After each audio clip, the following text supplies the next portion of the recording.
The sun was red and low on the alien horizon when Jace Landon stepped off his explorer pod onto the soil of Thundra 5.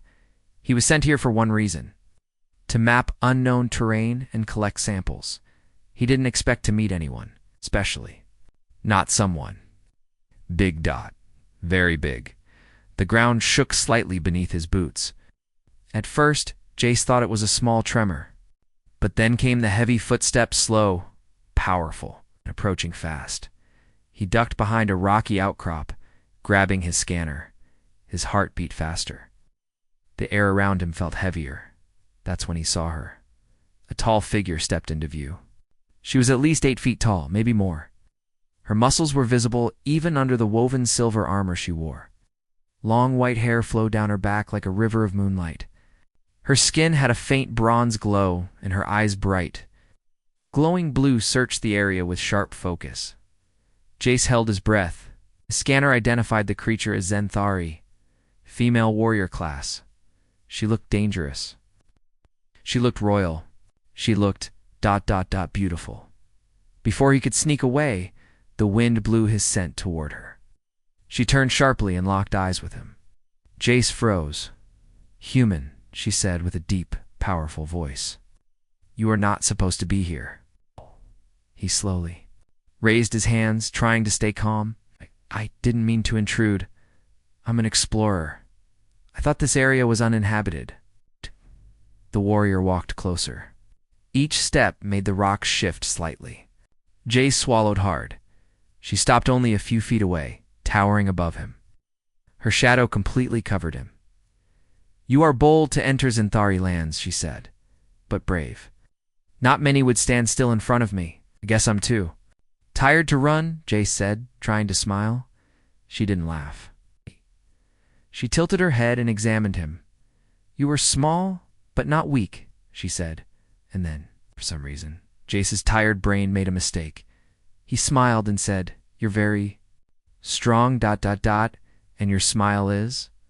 Honestly, it's beautiful."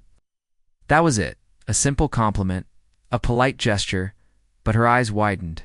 Her lips parted slightly. She took a small step back as if stunned. "You speak such words to me."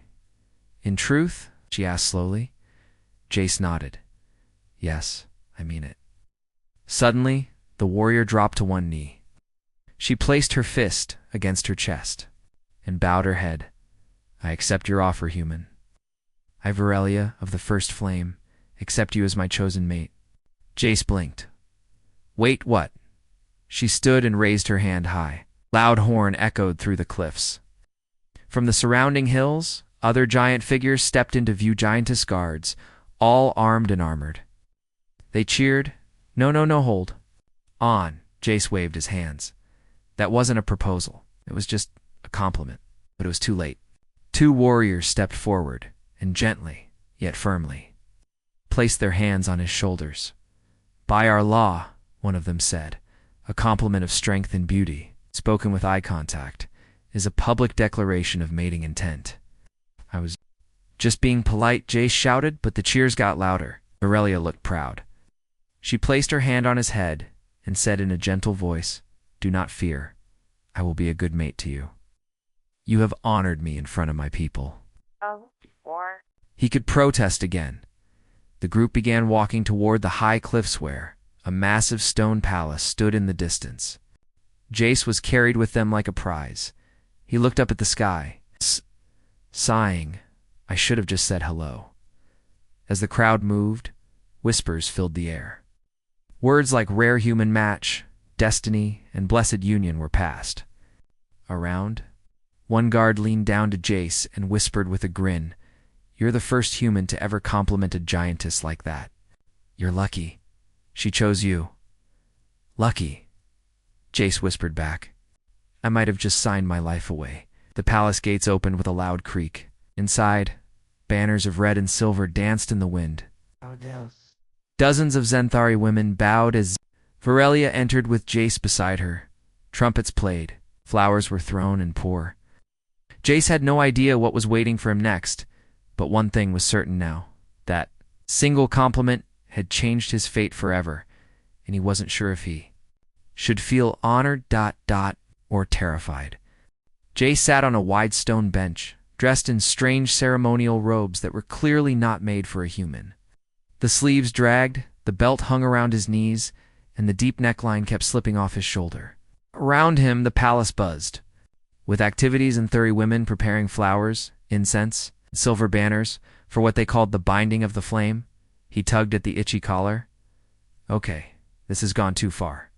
Across the room, Virilia, the giantess warrior, who had misunderstood his compliment, stood tall and proud in her ceremonial armor.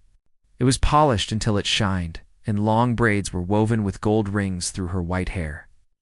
She looked like a queen ready to conquer, which made sense because, apparently, she had him. Jack had tried everything: logic, diplomacy, even faking a translator malfunction. Nothing worked.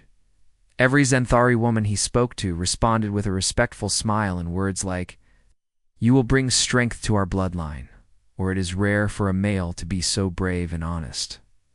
The goddess smiles upon this match.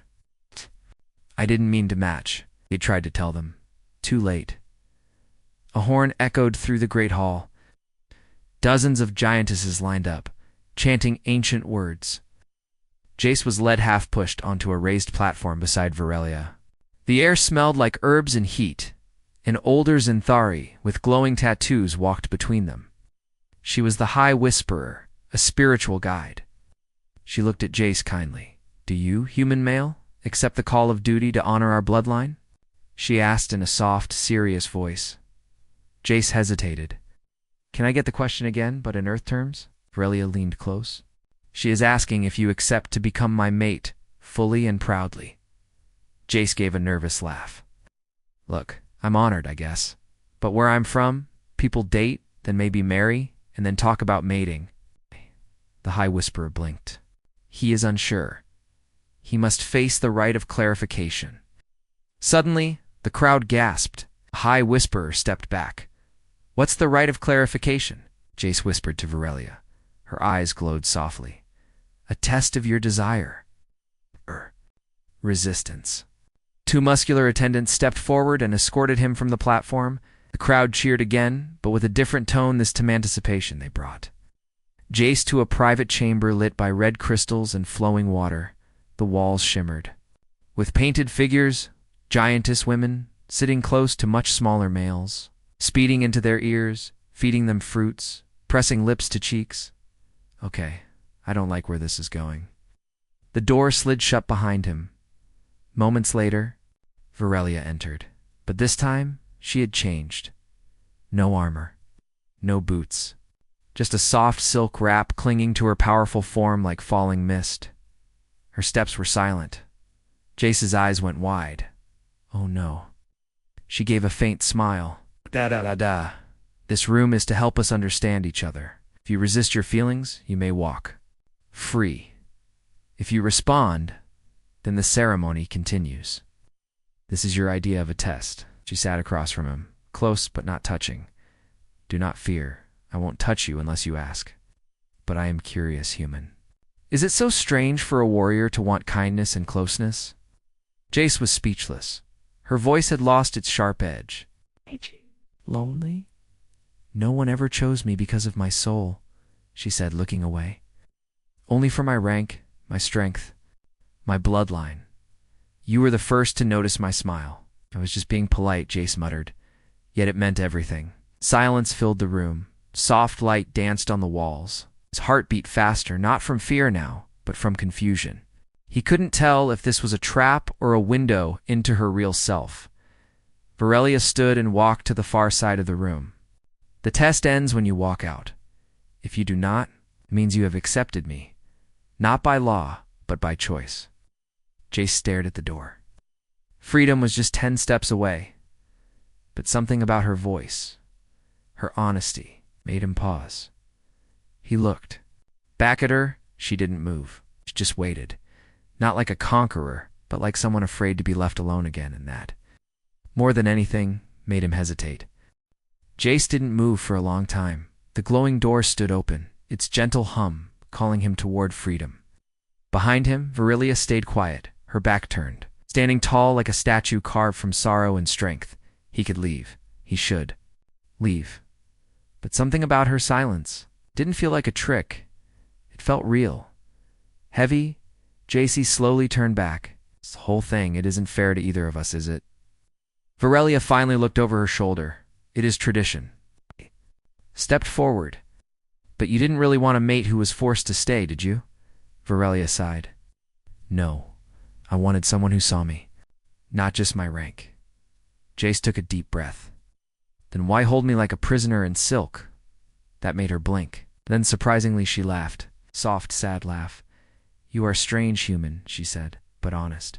Suddenly the door sealed with a hiss. Before Jace could panic, the walls shimmered, revealing a hidden entrance. The High Whisperer appeared, flanked by 2 masked guards. Her expression was unreadable. You resisted temptation, she said. You showed restraint and respect. This proves your will. Jace raised an eyebrow. Does that mean I'm free? The elder nodded. You have earned the right to leave, or to choose. There's no dishonor either way. Varelia didn't turn around. She didn't plead. Just stood there. Wait, Jace said. There's a choice now. The High Whisperer stepped closer. Yes, you passed the rite. You can walk away as a free guest of our people. But if you stay, the binding ceremony becomes your decision, not law. It changed everything now. It wasn't about escaping now, it was about what he truly wanted. He looked at Varelia, again how she stood still, quiet, waiting. Not demanding, not proud, just ... alone. Something inside him stirred. Not love, not yet, but maybe understanding. Jayasia turned to the Whisperer. Before I decide, I want to talk to her alone. The guard stepped back. The Whisperer nodded and disappeared into the shadows. Now it was just the 2 of them again. Jace walked closer. Why didn't you try to stop me? I told myself, she said quietly. If you left, it meant you never saw me. He studied her expression. She didn't blink, didn't cry, but her voice wavered just enough. I wasn't planning on staying, he said, but I've met a lot of aliens. Soldiers, leaders, scientists. None of them made me stop and think like you just did. And none of them called me mate after a compliment, he added with a smile. That made her chuckle. It was a foolish mistake. Maybe Jace said, or maybe it was the start of something weird, but different. He rubbed the back of his neck. So, if I stay, what happens next? Do I become your trophy husband?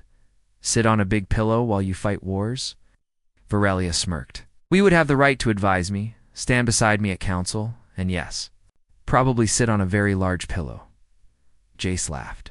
At least you're honest. He walked to the center of the room and looked around. So many rules, so many rituals. Do you even want them all? She shook her head. No, I want someone. Who listens? Who doesn't flinch when I enter a room? Someone who doesn't see me as a tool for power. He looked at her with a strange softness. That's all you really want? She stepped closer. Her voice dropped. What? And maybe someone who won't run away the second things get difficult. Jace took a deep breath, then sat down on the soft floor cushion. I'm not promising anything, he said, but I won't run, not yet. Varelia's eyes shimmered with something he hadn't seen before. Hope she sat beside him. Quietly, her giant form curling just enough so they could sit at eye level. Silence filled the room, but it wasn't heavy anymore. It was peaceful. And for the first time since landing on Thunder 5, Jace didn't feel like a prisoner.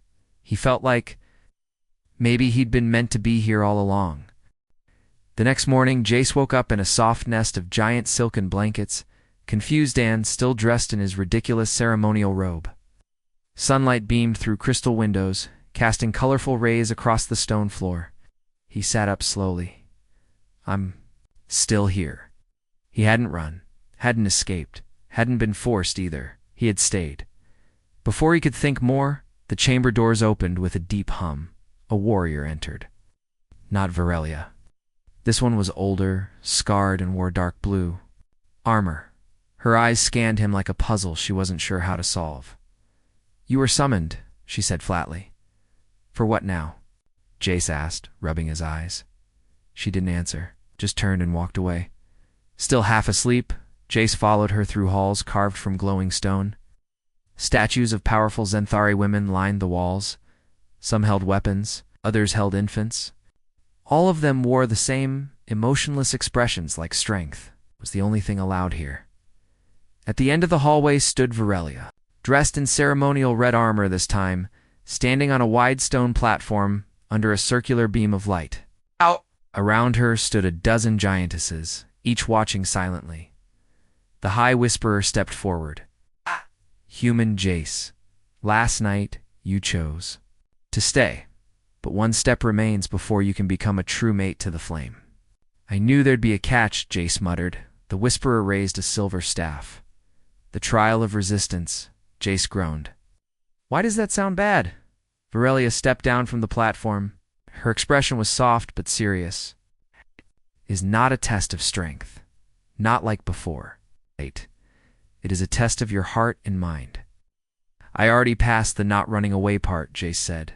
The Whisperer nodded. But now, we must test your ability to remain calm and loyal under the strongest pressure. Jace folded his arms. What kind of pressure? Virelia walked up to him and whispered, me. Before he could ask what she meant to warrior.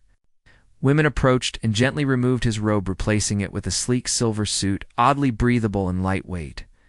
Another placed a band around his neck, and soft glowing runes blinked to life on his chest.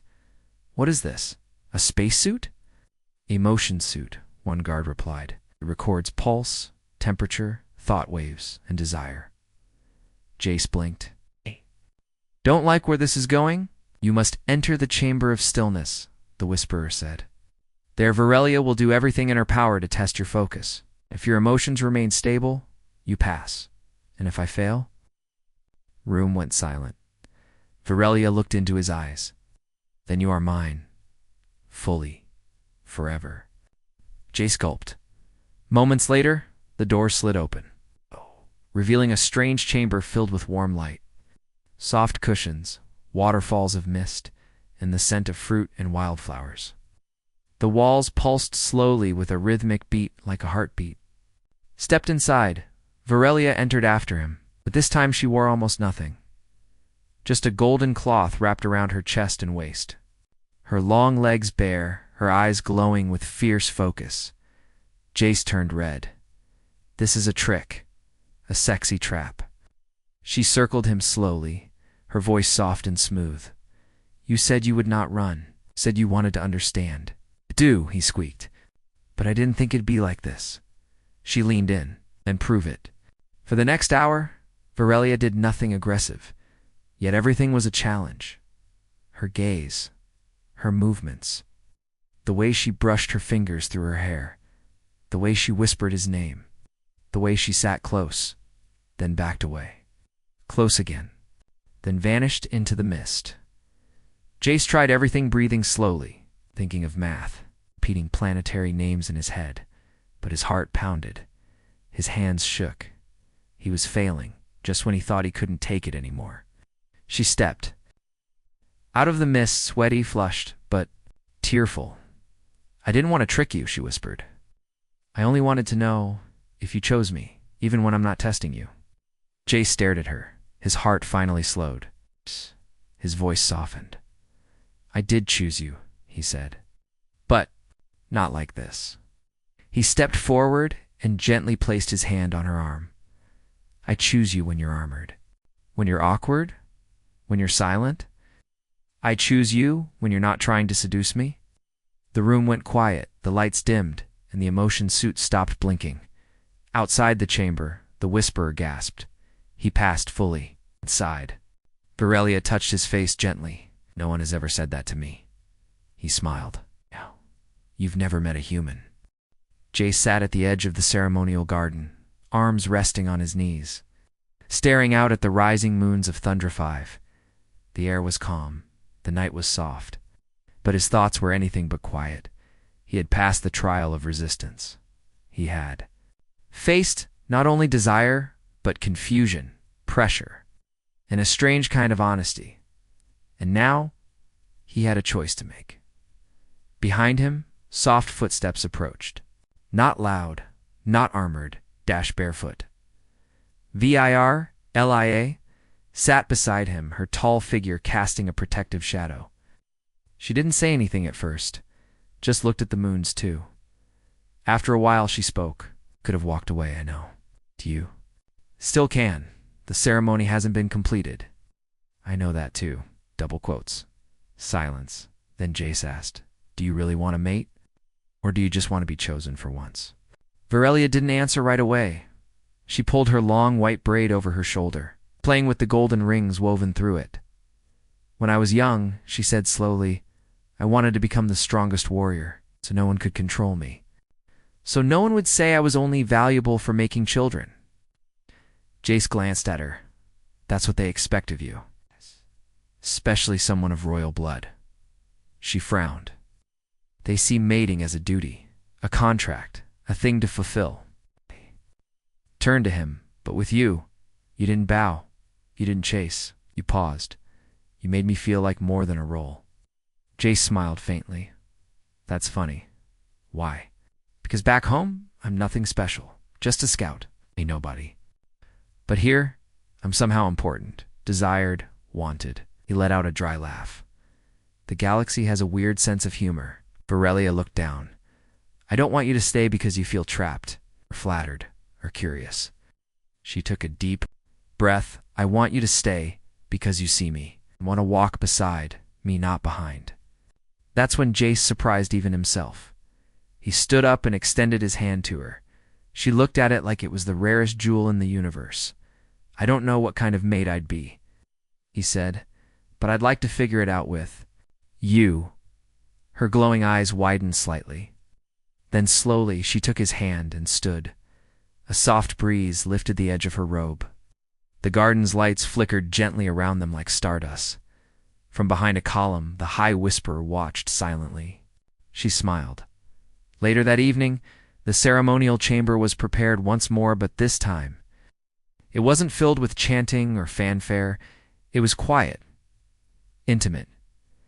Jack wore a custom robe now, one that actually fit him. Dark blue with a silver belt. On his chest, new symbol had been stitched, 2 stars orbiting one flame. Virelia entered the hall in a simple wrap of white and gold. No armor, no weapons, just herself. The High Whisperer stood between them with a staff of crystal light. This is no longer a union of tradition, she said. This is a bond of choice. It's 2 souls deciding to walk a new path. The crowd fewer now. Only close friends and elders watched quietly. Virelia stepped forward. I ask not for your loyalty, but for your presence. Will you stand with me? Not as mine but as ours? Jace grinned. You talk to fancy, but yeah, I will. Chuckles echoed in the room. Even the High Whisperer cracked a smile. A gentle breeze stirred through the ceremonial fire. Then came the moment. Virelia reached into a pouch and pulled out a small, objecta-smooth stone glowing faintly. Blue. This is a heartstone. We only give it once. When bonded, it syncs with the soul of the one we trust. She held it out. Jace looked at it, then slowly took it. The stone lit up brighter in his hand. Everyone gasped. The High Whisperer bowed her head. It is done. The bond wasn't forced. It was chosen by both. That night, the stars danced above Thundra 5. Stories began spreading across the region, not of war or conquest, but of a strange little human who complemented a giantess and ended up redefining what duty meant for an entire culture. And somewhere in the palace, the 2 new partners sat side by side. No chains, no pressure, just 2 very different people, figuring it out one moment at a time.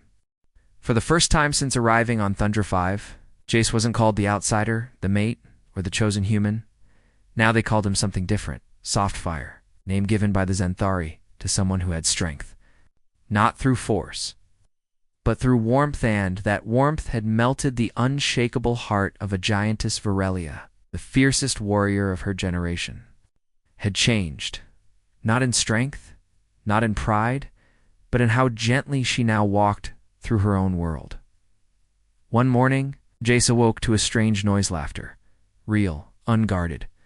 Musical laughter echoing through the courtyard.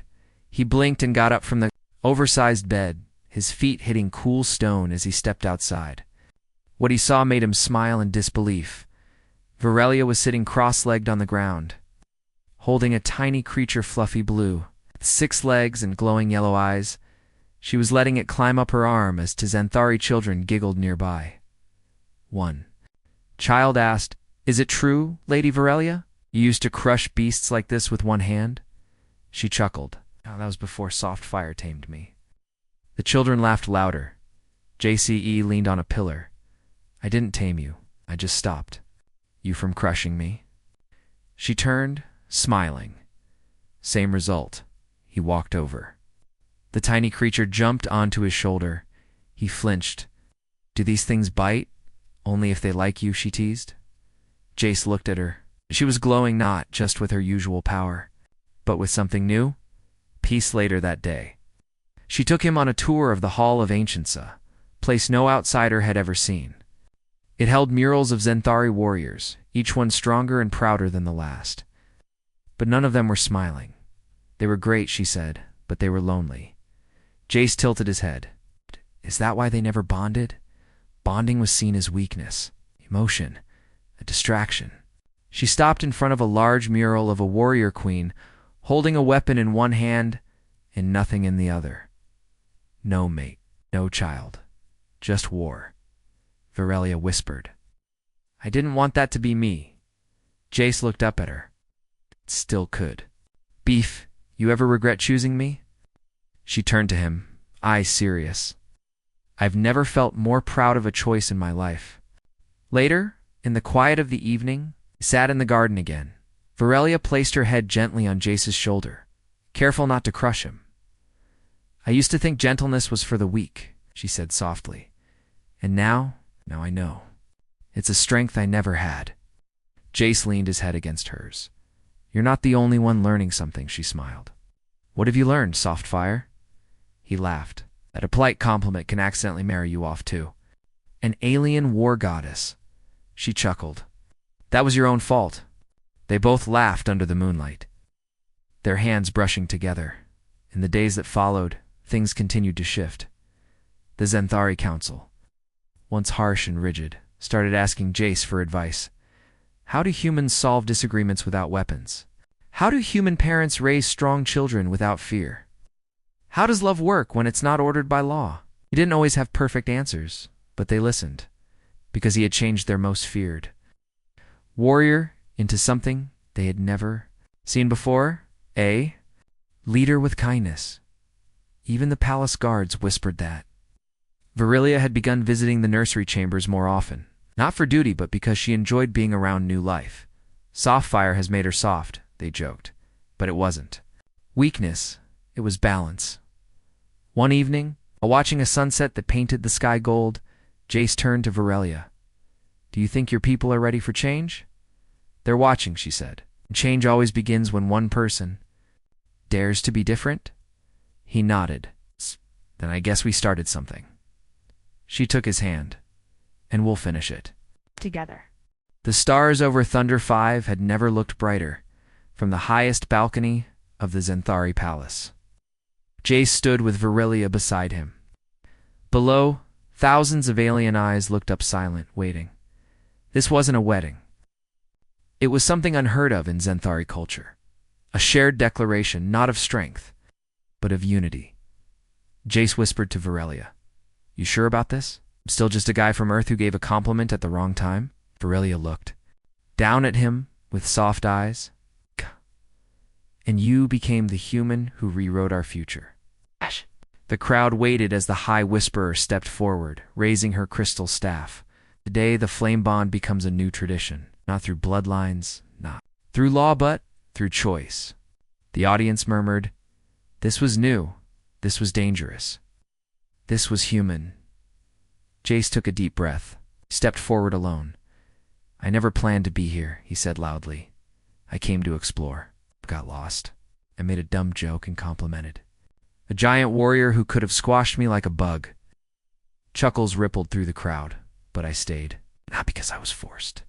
but because she saw me not just as a mate, not as a tool, but as someone worth choosing. He turned toward Varelia, voice softer now, and I saw her too. Not just the strength, not the title, but the woman who'd never been chosen for who she really was. Gasps. Some of the elders nodded slowly. Jace reached into his robe and pulled out something small, the heartstone she had given him. I now offer this back. Not to reject it, but to share it. He handed it to her. She didn't just take it, she broke it in half. The crowd gasped again. She gave one glowing half to Jace. Then she said words. No Xanthari warrior had ever said before. My strength is mine, but my heart is shared. I am no longer whole, alone. The meaning struck the crowd hard. In a culture where showing weakness was shameful, this was revolution. Jace looked at her. And I'm just happy I didn't get eaten. The entire gathering laughed genuine. Thunderous laughter from hundreds of giant warriors. At that moment, the entire palace glowed brighter. A symbol appeared in the sky, two comets crossing, one large and one small, forming a loop. The Xanthari believed such a sky sign meant balance had been restored. Weeks passed. The story of the accidental mate spread far beyond Thunderfive. Xanthari. Across the stars started questioning the old traditions.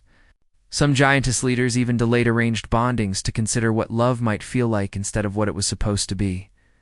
Other species grew curious too. Humans weren't just clever traders or stubborn soldiers. They were something else. Now, they were healers of old wounds. Back on Thunder 5. In the quiet of the moonlit courtyard, Jace lay beside Varelia on an oversized hammock made of vines and silk. She rested her arm protectively over him, careful not to crush him. Did you ever think, he said, that a little compliment would cause a cultural revolution? She laughed. Did you ever think I'd keep you alive after it? Fair point. They watched the stars for a while. Then Jace turned serious. Do you miss the old you? The fearless, cold, battle-hardened warrior? She paused. She's still here, but now she's not alone. He smiled. The wind whispered through the garden. Far off, the younger Xanthari. Girls practiced sparring, but some also sat in circles, talking, giggling, drawing with chalk. Things were changing gently. Jack closed his eyes. You know, I think I like being soft fire. Varelia kissed the top of his head, and I'll protect that fire forever. Final scene. A statue was raised near the palace gates. It wasn't of Varelia alone, nor of Jock. It was of both of them, standing side by side, one tall and fierce, the other small and smiling. The plaque read, he didn't fight with weapons. He fought with words, kindness, and patience. He gave her a compliment. She gave him her world. And together they gave us hope. And so, the story of a simple human and a powerful giantess became the tale that changed a planet. All because of one unexpected, honest compliment.